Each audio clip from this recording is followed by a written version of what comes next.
তুমি পুরনো কভারটা নিয়ে কি করছো? না, দেখছি কভারটা কেমন ছিঁড়ে গেছে, ওটা লাগিয়ে। আরে তুমি দেখতে পাচ্ছ না? দেখো আমি একটা সুন্দর কভার লাগিয়েছি। হ্যাঁ, কভারটা ভালোই হয়েছে। আমি তো ভাবলাম মনে হয় 200-300 টাকা নিয়েছে। না না না, অনেক কমই নিয়েছে, 200-300 টাকা নেয়নি। কত নিয়েছে? 100 টাকা নিয়েছে। না, ভালোই হয়েছে। হ্যাঁ, আমি সব জিনিসই ভালোই চয়েস করি গো, আমার চয়েসটা খুব ভালো। কি? আর কি চয়েস করেছিস? আরে ফোনের কভারের কথাই বলছি। তুই তো এই কথা বললি কেন? ভালো জিনিস চয়েস করে তুই তো বলিসনি তো। আরে আমি ফোনের আমি এখনো বলছি, আমি এই কথা বললি কেন? আমি ফোনের কভারের কথাই বলেছি। তা তুই বললি কেন আমি ভালো জিনিস চয়েস আর তোমার দেখলে তুমি সবকিছু দেখো সন্দেহ করে, এই জন্য তোমাকে বলতে চাই না কিছু। যাচ্ছিস? আমি তো বাবাকে জানাচ্ছি, জোকে বলে দেবে খালি গাড়ি আর কলেজ, এই ছাড়া আর কোথাও না।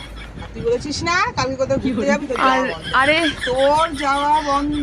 আমি বাবাকে বলবো মেয়ে কাল কোথায় ঘুরতে যাবে, ওকে যেন যেতে না দেয়। আরে